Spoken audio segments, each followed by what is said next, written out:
Salut à tous et bienvenue dans ce nouvel échange. Donc aujourd'hui, j'accueille Cécile de LRT avec qui on va parler du pied parce que malheureusement, on s'en occupe pas assez alors qu'ils sont une grosse base. Donc Cécile, écoute, je te laisse te présenter puis ensuite on pourra commencer à échanger sur tout ça. Bonjour à tous, merci Cindy pour l'invitation.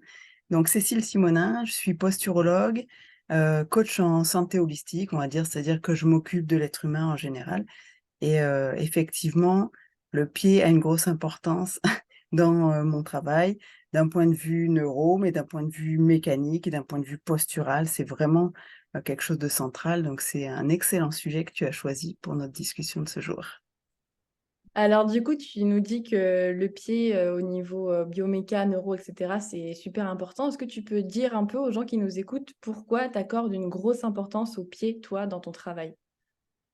Alors, d'une part, c'est un des capteurs posturaux principaux. En fait, on parle de capteur postural, c'est-à-dire ce qui va permettre à mon corps de s'équilibrer, ce qui va permettre aussi à mon corps d'avoir comment dire, une représentation de mon environnement et qui va permettre à mon corps aussi de lutter contre la gravité.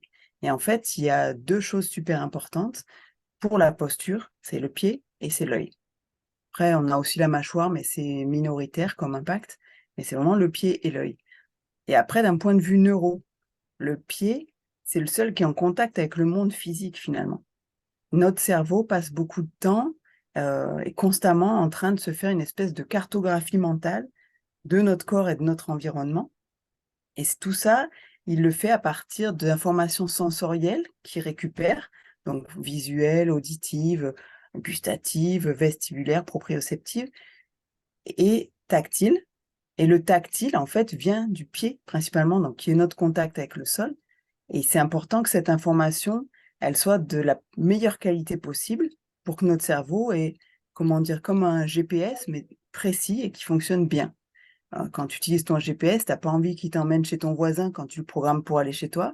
Ben, l'idée, c'est que si ton pied fonctionne bien, ton GPS, à l'intérieur du cerveau va aussi être plus précis et plus juste. OK, je pense que tout le monde a un peu saisi, l'idée et de toute façon, ce que je dis souvent, c'est que le pied enfin, déjà, il y a plein de gens qui s'occupent pas du tout de leurs pieds, puis aujourd'hui, on est dans une ère où le pied, il est enfermé tout le temps dans des chaussures et quand il est pas dans en plus des chaussures souvent pas adaptées et quand il est pas enfermé dans les chaussures, il est enfermé dans des chaussons ou des chaussettes à la maison. Les gens, ils sont jamais, jamais stimulés et ce que je dis souvent, c'est que le pied, c'est vraiment comme tu as dit, c'est la seule partie de notre corps qui est en contact avec le sol, qui reçoit des informations du sol et c'est vraiment le 1 qui retient le 99 de tout notre corps et bah, forcément, s'il fonctionne pas bien, tout le reste, ça va pas fonctionner correctement. Exactement. Et en plus, après, d'un point de vue mécanique, il y a je pense pas que les gens soient au courant, parce que c'est pas forcément une information qu'on te donne, facilement ou quelque chose que tu apprends à l'école. Il y a 20 muscles différents. 20 muscles différents, ça veut dire que le pied, il a besoin de bouger dans tous les sens pour stimuler tous ses muscles. Si tu le laisses tout le temps coincé, comme ça dans une chaussure, ben, les muscles, ils bougent pas, ils s'atrophient et en fait, un pied faible, c'est aussi après des chevilles faibles, c'est aussi après des genoux faibles et ça remonte comme ça jusqu'en haut. Ouais, tu Tout l'intérêt de travailler le pied, c'est ça.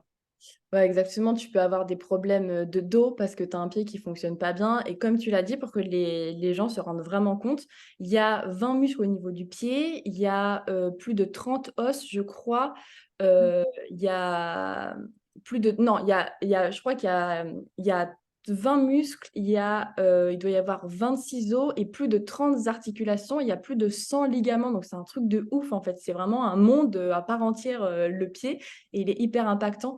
Et ouais, du coup, ce que je voulais te demander, c'est, toi, chez les personnes que tu suis, chez tes clients, chez tes sportifs, qu'est-ce que tu remarques, au niveau du pied qui peut poser problème ou non?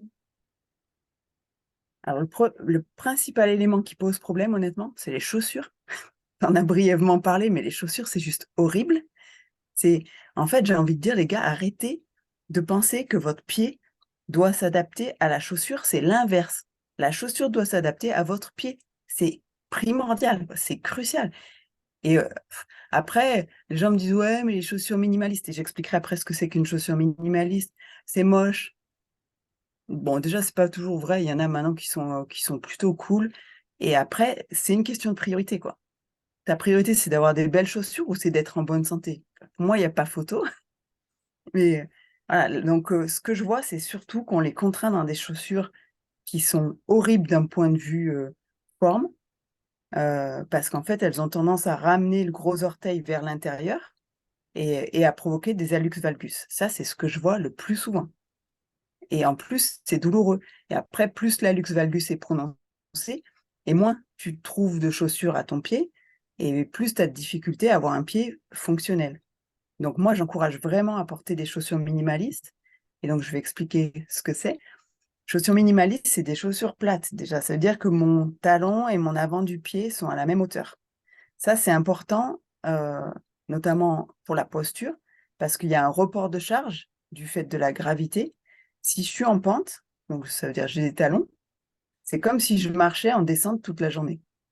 C'est-à-dire que mon report de charge, en plus, il va pas se faire au bon endroit sur mon pied, il va être plus sur l'avant du pied au lieu d'être sur le talon quand je suis à plat. Le talon, c'est solide, c'est fait pour recevoir mon poids. Mes orteils ou la base de mes orteils, pas du tout. Et en fait, du coup, ça peut aussi déclencher des pathologies, mais on y reviendra peut-être plus tard. Donc, chaussure minimaliste, c'est d'abord une chaussure qui est plate. C'est une chaussure qui est flexible, donc qui tourne dans tous les sens, donc avant, arrière et sur les côtés. Et ça permet de stimuler les 20 muscles qu'il y a dans le pied. Et c'est une chaussure qui a ce qu'on appelle la toe box, donc la partie pour les orteils, qui est assez large, qui permet aux orteils de se mettre dans leur position physiologique et pas de les serrer les uns contre les autres. Enfin, une chaussure où je suis obligée d'avoir les orteils qui se chevauchent ou où j'ai le gros orteil qui part vers l'intérieur, c'est pas bon, quoi. Ça, à terme, ça fait du mal. Donc, voilà, je pense que la chaussure minimaliste, ça devrait être juste les chaussures qu'on trouve dans tous les magasins et malheureusement, c'est pas du tout le cas. Ouais, c'est clair, il faut toujours bien fouiller sur internet et cetera et c'est super compliqué de trouver des chaussures adaptées, aux pieds en magasin, de manière, générale, si ce n'est, genre impossible et d'ailleurs, pour revenir sur le pied, j'ai vu passer une story de Anne qui est kiné et posturo, peut-être que tu la connais et en Ouais, fait, elle avait fait passer une story d'une patiente qu'elle avait reçue et la patiente, mais c'était une catastrophe. je l'ai vu En fait, elle avait acheté, un truc alors tu connais les écarteurs d'orteils? Bah, en fait, elle avait acheté l'inverse pour vraiment venir resserrer son pied et que son pied rentre au maximum dans ses mocassins tout fins. Je me suis dit: «Oh là là là là, mais quelle ineptie! Pauvre pied, pauvre corps!» complètement. J'ai vu cette story aussi et je dis: «Ah non, c'est pas possible que ça existe». C'est horrible. Mais tu vois, voilà, en fait, c'est toute, j'allais dire la bêtise, la stupidité, mais parce qu'on en arrive là, que nous impose, notre société. C'est arrêter de penser, à l'esthétique et à ce que votre corps doive s'adapter à quelque chose. C'est l'inverse qu'il faut chercher vraiment et pour, continuer à répondre à ta question, l'autre chose que je vois beaucoup, c'est des pieds que j'appelle complètement déconnectés. C'est-à-dire que, les gens, sportifs ou non, hein, ne sentent pas leurs pieds.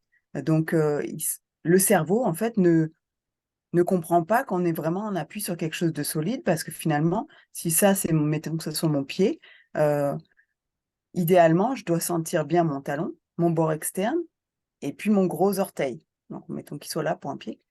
Ça me fait 3 points d'appui et là, on voit bien que 3 points d'appui, ça fait un plan, donc c'est stable. Les gens, s'ils sentent que le talon ou s'ils sentent parce que souvent c'est ça, ils sentent que le talon ou que le bord externe, bah, un point d'appui, tu imagines un tabouret qui aurait qu'un pied, c'est pas stable et donc dans l'imagerie mentale que se fait notre cerveau, avoir des pieds qui n'ont qu'un seul point d'appui, c'est pas quelque chose qui le met en sécurité. Donc après, bah, tous tes mouvements sont faussés par ça, parce que ton cerveau va dire: «Bah, non, il se met en sécurité et non, non, non, là je suis pas en sécurité donc je vais t'empêcher d'accéder à toute ta mobilité, je vais t'empêcher à accéder au mouvement que tu as envie de faire parce que moi j'ai peur que tu tombes, vu que tes pieds sont pas stables».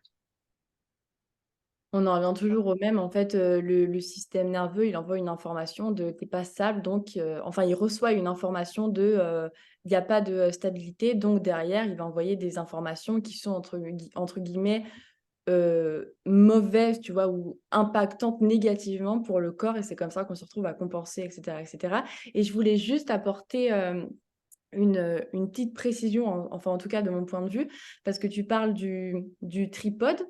Et moi, je vais même plus loin, je parle même du quadripode, surtout dans le milieu de la force. Donc, quand je parle de quadripode, donc c'est 4 points. Et c'est en fait le talon, la base du gros orteil, la base du petit orteil et le gros orteil. Et souvent, ce qu'on voit quand les personnes, elles squattent ou elles font du soulevé de terre, etc., c'est une perte d'appui, soit au niveau du talon, souvent également au niveau du gros orteil. Et c'est hyper, hyper important parce que sur le pied, alors je ne sais pas si on va parler de la biomécanique, etc., mais le pied, à la marche, il alterne de la supination, de l'inversion, de la flexion plantaire, de la pronation, de l'éversion, de la dorsiflexion, enfin bref, etc., etc. Et en fait, quand tu marches, tu dois avoir un contrôle vraiment hyper important du pied pour pouvoir accumuler de l'énergie, pour qu'on puisse se propulser vers l'avant, etc. Et sur la mécanique du squat, même s'il n'y a pas de locomotion, même si on n'avance pas, le pied, il alterne exactement les mêmes phases que lors de la marche. Donc, il y a besoin de pronation, de supination, etc. etc. Et on a besoin de la flexion plantaire du gros orteil pour avoir de la force. Il y a beaucoup d'athlètes qui ont un gros orteil qui est complètement, qui n'est pas du tout activé. Et le gros orteil, bon, si on fait le lien avec les réflexes archaïques, tu vois, ils te permettent d'activer toute ta chaîne poste avec les RA, le Babinski, etc., etc. Et si tu as un gros orteil qui n'est pas activé, qui est complètement libre au sol, bah, toute ta chaîne poste, elle n'est pas activée et tu te retrouves à avoir des compensations, etc., sur le squat. Donc, c'est vraiment, tu vois, moi, je vais même plus loin quand je travaille avec des athlètes. Je parle même de quadripode, des 4 points, talon, gros orteil, base du gros orteil, base du petit orteil, parce que c'est hyper important finalement. Mm, mm. Et ça, en fait, ça te permet dans ton mouvement d'avoir toujours au moins 3 points d'appui, oui. Le fait d'en avoir 4 en pratique, quoi. Ouais, c'est ça. Et du coup, toi, ce que tu remarques sur les personnes, donc tu m'as parlé de l'hallux valgus, etc., qui est lié enfin, qui est souvent lié à un pied qui prend pas sa place. Est-ce que, parce qu'on a, au début, tu nous as dit qu'il pouvait y avoir des problématiques neuro au niveau de la bioméca. Est-ce que pour toi, une problématique va impacter l'autre? Est-ce que s'il y a une personne qui a une problématique neuro lié à son pied, ça va affecter la biomécanique du pied et inversement ou pas, ou tu fais pas de lien entre? Je pense qu'il y a forcément un lien. De toute façon, j'ai envie de dire presque tout est neuro, quoi. C'est que si tu n'es pas bien connecté avec ton pied, tu auras forcément au niveau biomécanique des choses qui fonctionnent moins bien. Euh, je vois beaucoup de réflexes plantaires hyperactifs, mais j'ai envie de dire le terme hyperactif, il est même pas assez fort pour expliquer ce que tu vois comme réaction. C'est, tu touches le dessous des pieds, tu as des convulsions qui montent presque jusqu'au buste, quoi. C'est un truc de fou. Et tu dis, en fait, les gens euh, sont, marchent avec ça depuis qu'ils sont enfants. Et souvent, après, tu fais le lien, tu vois qu'ils mettent souvent des chaussures avec des grosses semelles. Ben oui, parce qu'ils ressentent le besoin de se couper de cette stimulation qui est trop forte et qu'ils ne peuvent pas gérer. Mais du coup, ils se coupent aussi du monde. Et donc, ils se coupent de la fonctionnalité mécanique de leurs pieds. Et, euh, et en fait, c'est super important. Donc oui, je fais un lien dans ce sens-là, c'est-à-dire que si tu as un réflexe hyperactif au niveau plantaire, bah, tu vas pas stimuler ton pied et du coup, tu perds l'accès à l'aspect mécanique et donc tu l'utilises comme quelque chose de plat. En fait, c'est ta chaussure qui te fait avancer et c'est plus ton pied, quoi. Ouais, exactement. Et juste pour les personnes qui nous écoutent, le réflexe plantaire, on va pas rentrer dans les détails, mais c'est un réflexe archaïque en lien avec le pied. Et donc, quand on vient stimuler le pied, en fait, normalement, il n'y a pas vraiment de réaction importante qui doit se faire sur la personne.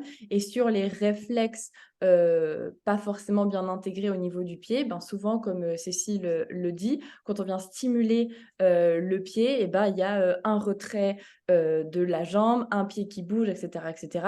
Et ça, c'est problématique. Pourquoi? Parce que ça veut dire que quand tu vas marcher, par exemple, dehors, sur un caillou, enfin voilà, dès que tu vas être en stimulation avec le sol, de l'herbe, etc., etc., et ben ton corps, il va recevoir ces stimulations qu'il met en alerte. Et donc, eh ben, il va y avoir des compensations. Ton pied, il va chercher à éviter le contact. Il va y avoir des contractions musculaires. Le pied, il va pas forcément avoir une mécanique qui est bonne au sol, etc., etc. Et ben, ça, c'est hyper important. Et c'est pour ça, du coup, comme tu le dis, qu'il y a des gens qui sont toujours en chaussures et qui cherchent à être le plus haut, le plus sur un truc vraiment hyper confortable, etc., etc., parce qu'ils veulent absolument éviter le contact avec le sol. Et ça, bah, c'est un problème parce que ton corps, il reçoit aucune stimulation et tu as un pied, du coup, qui restitue mal l'énergie, qui répartit mal les contraintes, etc., etc. Puis ça, bah, à la longue, c'est problématique, quoi. Et pour reprendre mon analogie tout à l'heure avec le GPS, t'imagines que c'est un GPS où tu mettrais jamais à jour la carte, quoi.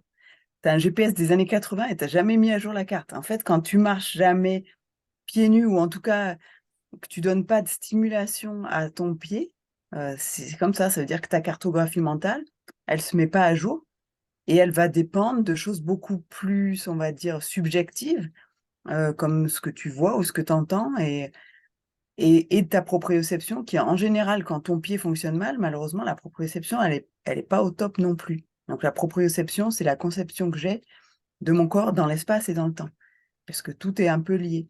Donc c'est comme si ton GPS, sa carte, elle était carrément obsolète, et toi, tu fonctionnes avec ça, bah oui, c'est compliqué après. Ça veut dire que tu dépenses beaucoup d'énergie à trouver ton chemin dans la vie, quoi.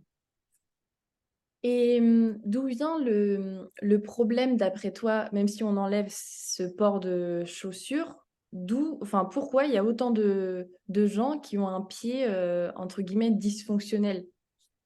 Ça vient de l'enfance, ça vient de... Oui, pour moi, ça vient de l'enfance. Après, ça vient de notre culture, de la façon dont on grandit aujourd'hui, parce que finalement, des tout petits, tu vois, les pyjamas des enfants, ils ont des pieds. Donc, le pied n'est pas stimulé. Et après, c'est ton développement moteur. C'est au cours du développement moteur. Bon, il y a tous les réflexes archaïques qui se mettent en route, qui jouent leur rôle. Et une fois qu'ils ont joué leur rôle, ben, ils deviennent fonctionnels. Donc, ils sont, on va dire, intégrés. Mais ils fonctionnent de manière correcte en termes d'énergie et en termes de stimulus pour toi. Tout ton développement moteur en tant que bébé doit te servir à connecter ton pied, à connecter ton gros orteil, à l'utiliser en propulsion sur le rampé, sur le quatre pattes, puis sur la marche.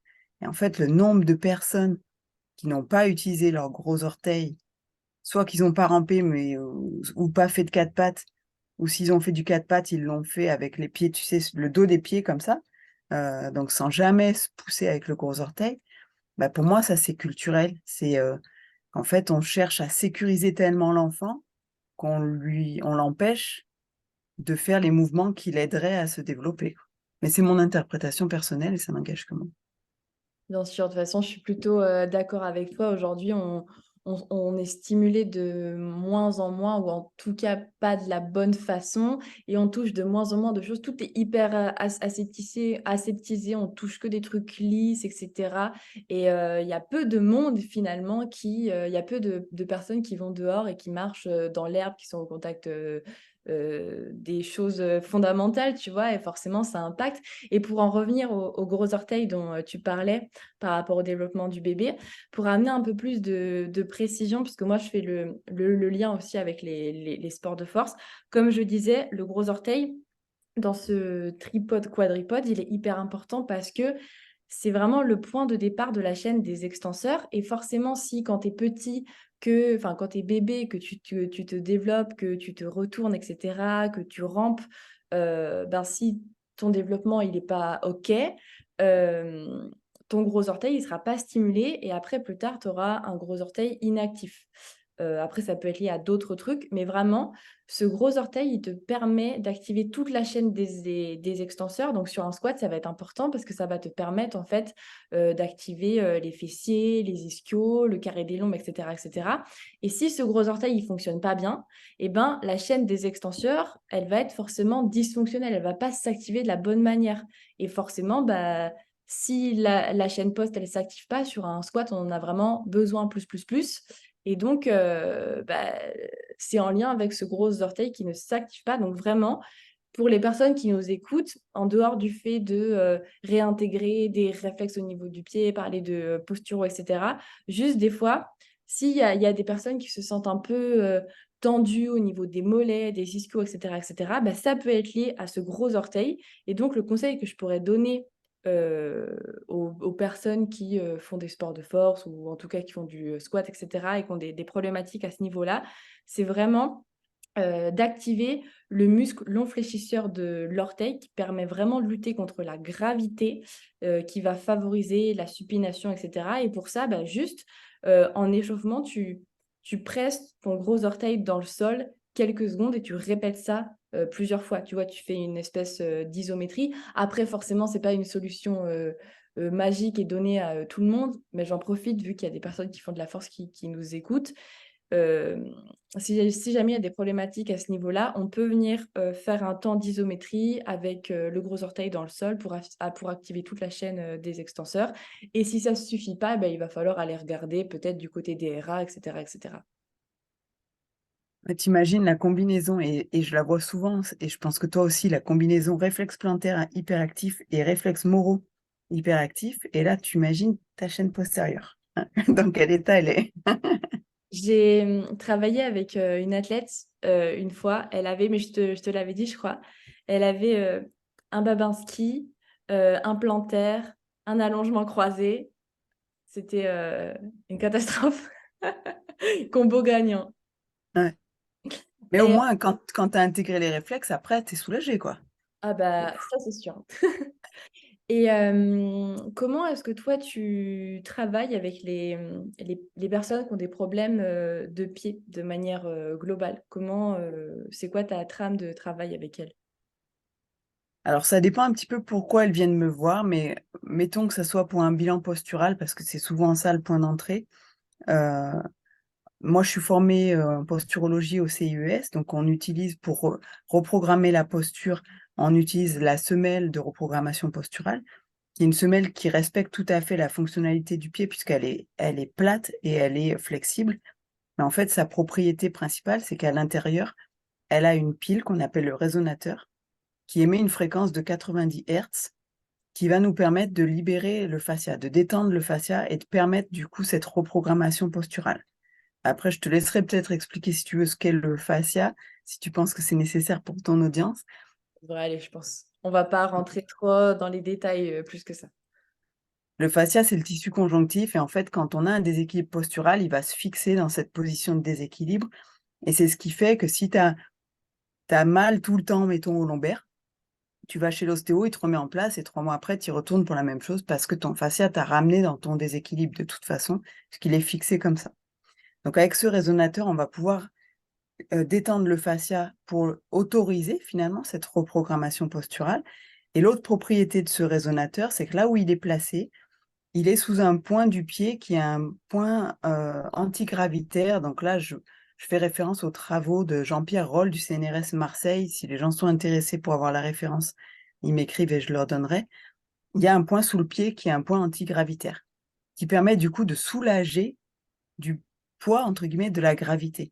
Et ça, en fait, c'est des choses que les personnes qui viennent me voir pour le bilan postural, déjà, ressentent bien souvent. C'est une sensation d'être un peu plus allégé. Et donc, c'est ce qui va aider aussi à la reprogrammation posturale. Après, on s'occupe aussi de l'œil, bien sûr, de la mâchoire s'il y a besoin, etc. Et des réflexes archaïques aussi, parce que il y a un gros impact sur la posture. Donc, le pied, je travaille comme ça, d'abord avec la semelle posturale. Après, bien sûr, c'est là où j'ai une contradiction interne, on va dire, c'est que si je porte ma semelle posturale, ça veut dire que je porte des chaussures. Donc, je suis plus en contact avec le sol. Et ça, c'est nécessaire pendant une période de 12 à 18 mois pendant laquelle on fait cette reprogrammation. Du coup, ce que je donne toujours comme exercice en parallèle, c'est d'utiliser ça, le neurospike, sous le pied, de partout, pour vraiment stimuler et donc compenser finalement l'absence de stimulation que va provoquer la semelle, mais qu'en général, les gens ont depuis toujours, parce que c'est rarement des gens qui ont marché pieds nus toute leur vie qui viennent te voir pour un bilan postural. Donc déjà, on va stimuler au niveau tactile et on va recréer la connexion avec le cerveau. Et en fait, on fait tout ça en parallèle de la reprogrammation posturale. Donc, pas mal d'exercices neuro des petits exercices après selon ce qu'il y a au niveau du pied. Je vais traiter les réflexes plantaires, Babinski, pour reconnecter le pied et permettre aussi au gros orteil de jouer sa fonction. Voilà, tout ça se fait un peu en parallèle. Autant la reprogrammation posturale, c'est quelque chose au long cours qui va durer 12-18 mois.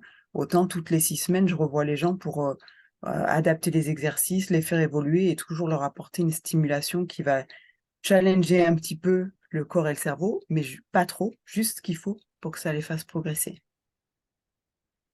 OK, et quand tu travailles avec, quand tu donnes des semelles à tes clients, est-ce que, heu, le but, c'est qu'au bout d'un moment, ils en aient plus besoin?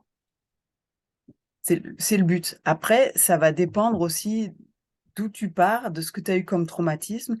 Dans l'idéal, tu vois, quand tu as les semelles et que ça corrige parfaitement ta posture, donc mettons que tu qu'un problème de pied, que tu pas un problème d'œil qui va avec, tu vas porter tes semelles pendant 12-18 mois et après tu es reprogrammé. Ton fascia s'est remis dans la bonne position et c'est parti. Là, tu plus besoin des semelles.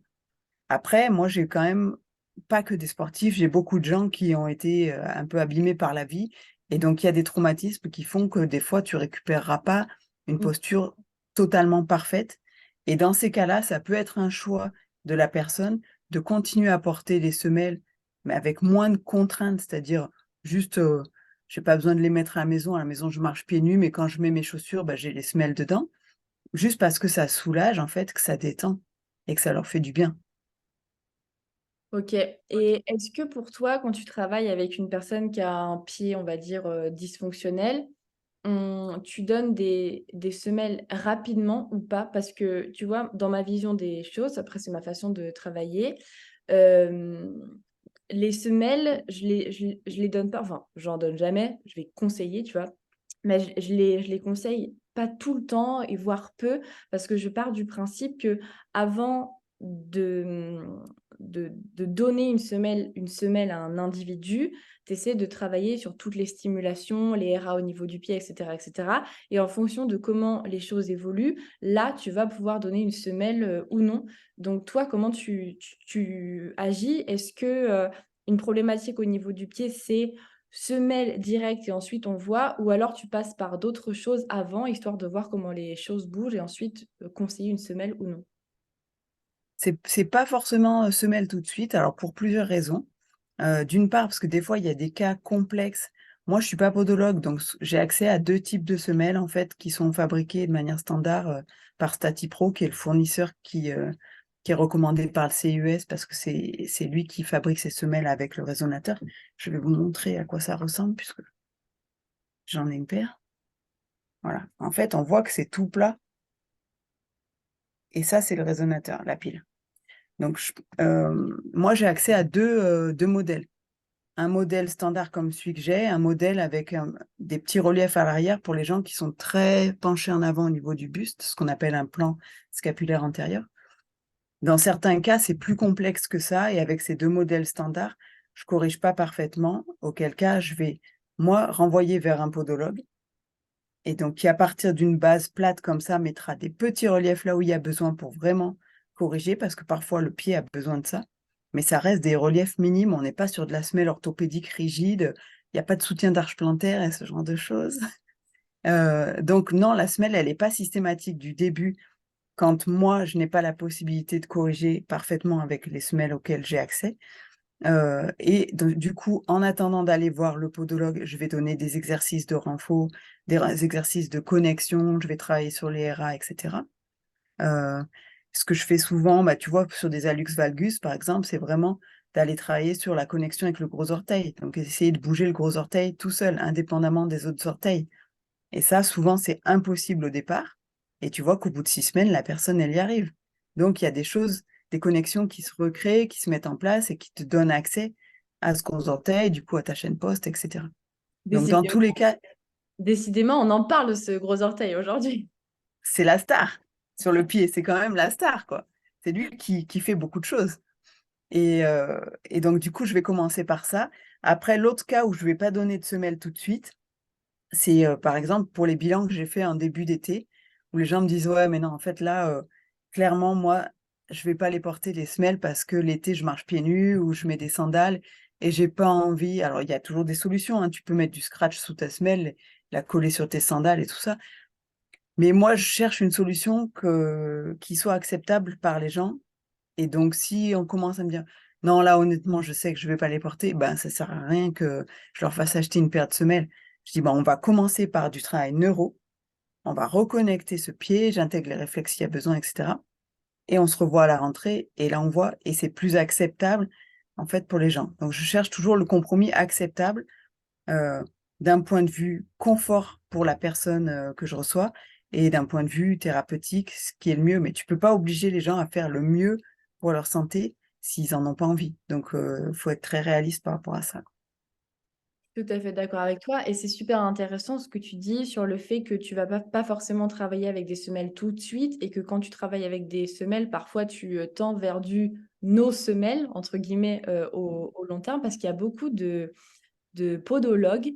Enfin, en tout cas, moi, j'ai travaillé avec des gens qui étaient suivis par des podos. Et en fait, ces podos qui n'étaient pas forcément formés posturaux, tu vois. Et souvent, le raisonnement que je voyais, c'était problématique de pied, semelle. Et en fait, pour moi, c'est pas une solution, surtout que c'est les semelles, orthopédiques, tu sais, assez dures et cetera, enfin, qui règlent pas le problème. En fait, ça met, à la limite, ça va mettre un pansement sur le, symptôme, 5 minutes, mais après, ça va pas régler le problème, au long terme. Et en travaillant sur le pied avec ces personnes-là, et ben, petit à petit, elles se sont libérées des semelles et au final, elles en avaient pas besoin et voire même les semelles, comme je dis, ça réglait pas les problématiques posturales, et cetera, qui pouvaient, y avoir et ce que tu fais, enfin, la manière dont tu travailles en tout cas, je la trouve intéressante parce que, c'est holistique, tu vois? Ça prend l'humain dans sa globalité. De toute façon, c'est le principe de la posturo, tu vois? Mais il y a beaucoup de, podos en tout cas qui, fonctionnent, hein, problématique de pied, bam, semelle et ils vont pas forcément chercher à savoir, pourquoi le pied il est dysfonctionnel. Et après, on se retrouve avec des personnes qui, en fait, qui ont des problèmes qui ne sont pas réglés finalement. Exactement. Et en fait, moi, j'en suis arrivée là parce que j'ai subi ça. C'est-à-dire que moi, j'avais un névrome de Morton sur le pied gauche, donc ça fait extrêmement mal.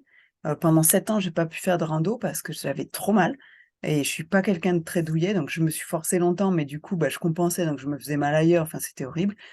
Heu et finalement, je suis allée voir un podologue.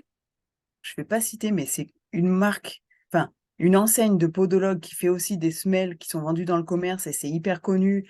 Et moi, je me suis dit: «Ah bah, ça doit être bon» parce qu'il travaille avec des sportifs de haut niveau, en ski notamment, machin. Enfin, après, vous ferez les liens tout seul. Et franchement, je me dis: «Ouais, bah, ça va résoudre mon problème». Et en fait, ils m'ont fait exactement ce que tu décris, ces semelles super rigides avec un support d'arche et ça n'a pas résolu du tout mon problème. 1re rando que j'ai fait avec les semelles, j'ai eu encore plus mal que sans les semelles. Et bon, j'ai insisté un petit peu et au bout d'un an, j'ai refait un rendez-vous et j'ai vu que rien n'avait changé dans mes appuis. Donc j'avais un appui qui était, disproportionné entre les 2 jambes. Rien n'avait évolué, donc ça sert à rien.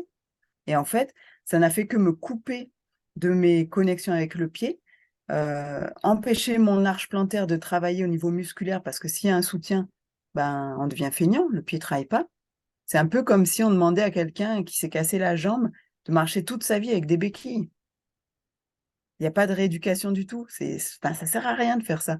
Et du coup, quand j'ai compris ça, j'ai dit: «Moi, j'arrête» et j'ai rééduqué mon pied toute seule et à partir de là, j'ai fait une formation qui s'appelle l'atelier du pied, qui explique comment prendre soin de ses pieds et rééduquer dans le sens, remettre en route tous ces muscles dont on parlait, les 20 muscles et sachant que ça ne concerne pas que le pied, ça concerne aussi la cheville puisque tu as des muscles qui sont, extrinsèques au pied, mais qui sont reliés à la cheville.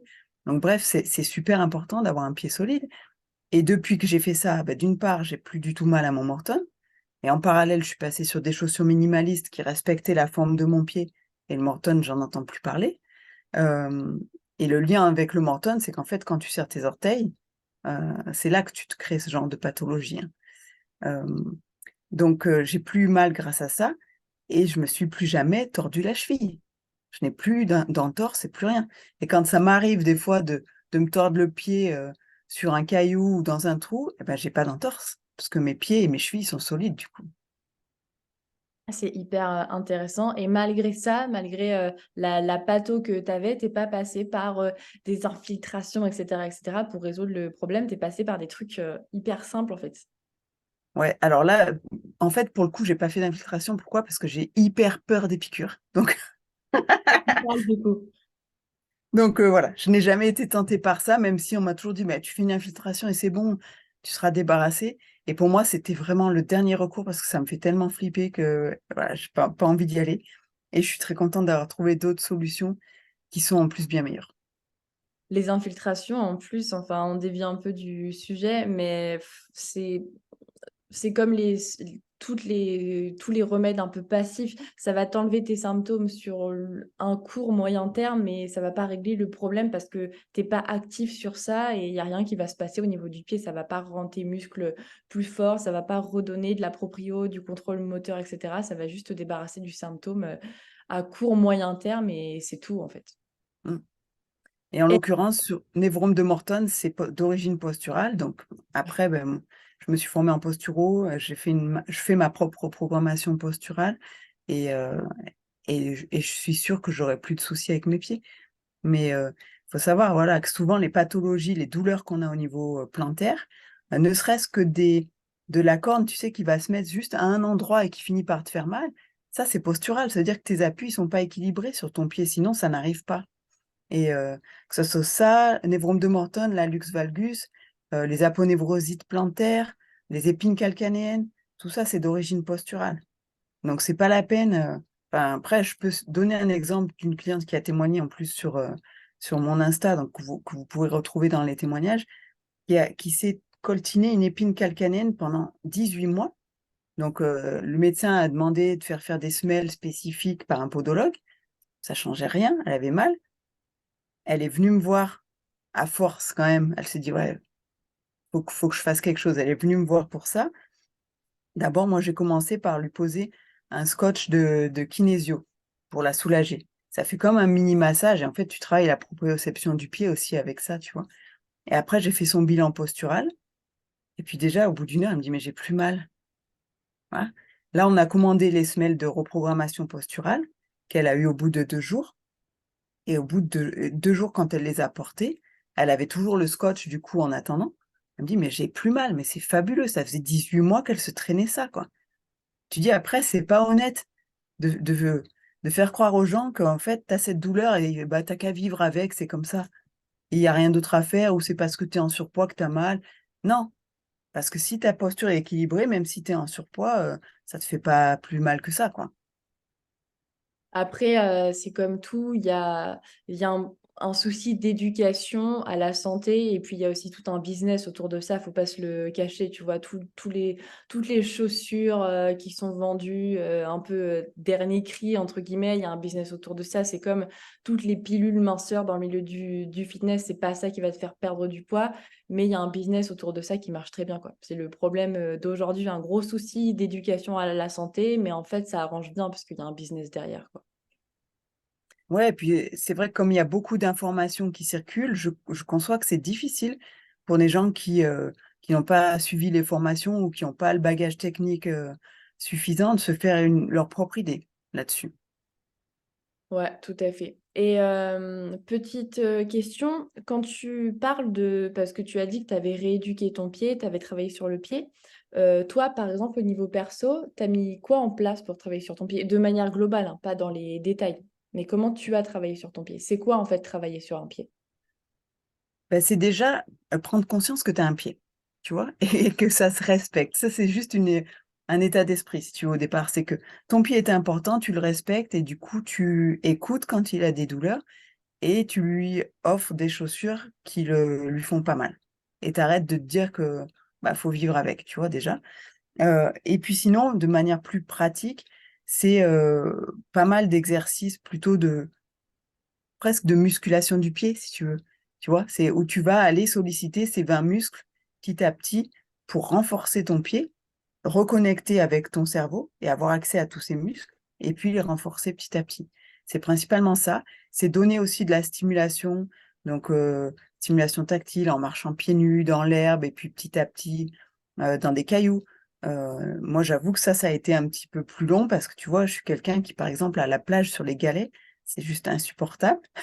J'arrivais pas à marcher pieds nus. Donc voilà, petit à petit, tu donnes un peu de stimulation. D'abord sur de l'herbe, c'est tout doux. Et puis après sur les petits cailloux. Puis voilà. Et puis aujourd'hui, je peux marcher pieds nus un peu sur ce que je veux. Euh, donc prendre soin de son pied, c'est ça. Mais ça peut être aussi faire des petits massages, tu vois, passer entre les tendons pour détendre, écarter ses doigts de pied. Alors tu peux le faire avec les mains. Tu mets tes doigts entre les orteils, tu fais bouger un petit peu ton pied dans tous les sens, tu vois? Tout ça, ça donne un peu de flexibilité. Sinon, tu peux aussi utiliser ce genre de choses, les écarteurs d'orteils, avec parcimonie, tu vois? Tu le portes 5 minutes, tu sens que ça commence à faire mal, tu l'arrêtes et petit à petit, tu vas pouvoir porter un peu plus longtemps. Donc tout ça, c'est des choses qui stimulent le pied et qui te donnent accès, dans un premier temps, à tous ces muscles et qui, petit à petit, les renforcent. C'est intéressant, tu parles de progressivité parce que il y a des gens qui vont peut-être nous écouter et qui vont penser que... Est-ce que tu entends le bruit là? Non. Ok, parfait. Euh, ouais, c'est intéressant, tu parles de progressivité parce qu'il y a des gens qui vont nous écouter et qui vont peut-être se dire ah ben bam, je vais aller travailler sur mon pied, je vais acheter une Neurospag, je vais marcher pieds nus, etc. T'entends toujours pas? Non. Parfait. On débroussaille mon jardin et j'avais peur qu'on entende. Bref, très bien si on n'entend pas. Non, je t'entends bien. Ouais, donc il y a des gens qui vont peut-être nous écouter et qui vont se dire, bon, bah, je vais aller me stimuler avec une Neurospike, je vais marcher dehors sur des graviers, etc., etc. Mais en fait, des fois, ça, c'est pareil, c'est trop pour le pied et il faut vraiment y aller progressivement. Comme je disais, quand je travaille avec des personnes qui ont des semelles et que je travaille sur leurs pieds, qui ont des semelles orthopédiques très, très basiques, que je travaille sur le pied et qu'ensuite les semelles, on les enlève, j'ai pas pour vocation de dire ta semelle, on l'enlève direct et ça y est, 24/24, t'as plus de semelle du tout. Non, parce que ton pied, il est habitué à fonctionner comme ça. Donc, on va pas enlever directement, sinon les contraintes, elles vont être beaucoup trop fortes pour ton corps. On va peut-être commencer par enlever la semelle 5 minutes par jour dans ton salon. On va commencer par peut-être stimuler juste avec un massage. Et puis après, petit à petit, on va enlever la semelle 10 minutes, 15 minutes dans ton jardin, etc. On va stimuler avec autre chose, là, on venait stimuler avec un massage, ben là, on va stimuler avec bah, une balle plate au sol, etc., etc. Donc, c'est intéressant que tu parles de progressivité parce que des fois, il y a des gens qui vont penser, ah, la Neurospike, c'est magique, c'est trop bien. Ils vont se la mettre sous le pied et là, ça va être catastrophique parce qu'en fait, c'est pas adapté et la stimulation, elle est trop pour elle. Et ça va vraiment faire l'effet inverse. Donc, ce que je veux vraiment mettre en avant là dans ce qu'on dit, c'est que quand on vient stimuler un pied, il faut vraiment une progressivité. Après, c'est comme tout, tu vois. Mais forcément, si tu passes de semelle orthopédique avec un pied enfermé 7 jours sur 7 dans des chaussures à direct, plus de semelle, pieds nus, je pense pas que ça aille mieux. Voire même, ça va faire l'effet inverse. Je suis tout à fait d'accord et en fait, ça doit être toujours quelque chose d'hormétique, c'est-à-dire que tu apportes une stimulation qui te challenge juste assez pour te faire progresser, mais pas trop pour pas que ton corps se mette en mode survie et dire: «Ah, j'ai buggé, c'est trop, c'est trop, c'est trop pour moi». D'une manière générale, en fait, ce qu'on apporte comme stimulation, ça doit pas être douloureux et ça doit pas être une souffrance. Donc ça doit être quelque chose qui me sort un peu de ma zone de confort mais qui doit être quelque chose que je gère, sans, avoir des gouttes de sueur qui coulent de partout ou sans être crispée de partout et si Neurospike, c'est trop, on peut le faire aussi avec la chaussette et puis voilà, on y va doucement et même principe pour les chaussures minimalistes, c'est-à-dire que si tu en as jamais porté, te dis pas d'un coup, «Ah, je vais mettre les chaussures minimalistes et puis je vais aller courir 15 bornes avec» parce que tu vas te claquer le mollet ou le tendon d'Achille ou je sais pas quoi. C'est progressif et c'est aussi ce que j'explique dans l'atelier du pied, c'est ça, c'est soit pour les gens qui ont mal, soit pour des gens qui veulent faire une transition, vers les chaussures minimalistes, c'est vraiment une transition. C'est-à-dire que tu passes pas du jour au lendemain parce que sinon tu vas te blesser. Il faut récupérer les amplitudes, il faut reconnecter, il faut renforcer avant de pouvoir, vraiment, accéder à ton plein potentiel au niveau du pied, avec des chaussures minimalistes aux pieds nus. Yes, tout à fait d'accord. Et petite question pour les gens qui nous écoutent, là, on va pas tarder à finir cet échange. Quel conseil tu aurais à donner, toi, Alors, je suis pas fan des conseils parce que, ça peut être adapté pour Michel, mais pas pour Paul et cetera. Mais de manière globale, si tu avais un conseil à donner pour, avoir des pieds en bonne santé, que ce soit sur le plan neuro, bioméca, puisque tout est lié, quel conseil tu aurais à donner aux personnes qui nous écoutent pour un pied, très fonctionnel, dans la vie? Ben, je dirais, alors pour les adultes, des fois c'est trop tard, mais déjà que pour leurs enfants, ils les laissent marcher pieds nus autant que possible. Et pas contraindre les pieds et les chaussures, on n'en a pas besoin avant 3 ans. On peut marcher avec des choses très souples ou les enfants peuvent marcher pieds nus et pour aller dehors, il existe plein de petits chaussons hyper souples qui vont permettre de vraiment bien stimuler le pied déjà. Donc pour les enfants, primordial et après pour les adultes, marcher pieds nus, s'il y a qu'un seul conseil à donner, je pense que c'est celui-là, parce que c'est celui qui va stimuler le plus le pied.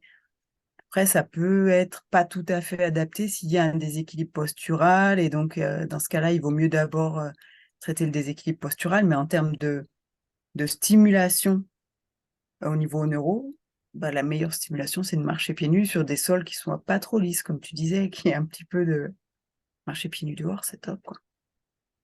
OK et puis, progressivement, j'imagine si en sol, si juste marcher sur du sable, ça te dérange, ben, marche d'abord sur ton carrelage et attention pour les personnes qui nous écoutent, marcher en chaussettes, ce n'est pas marcher pieds nus. Tout à fait. La chaussette, elle te coupe du monde, hein.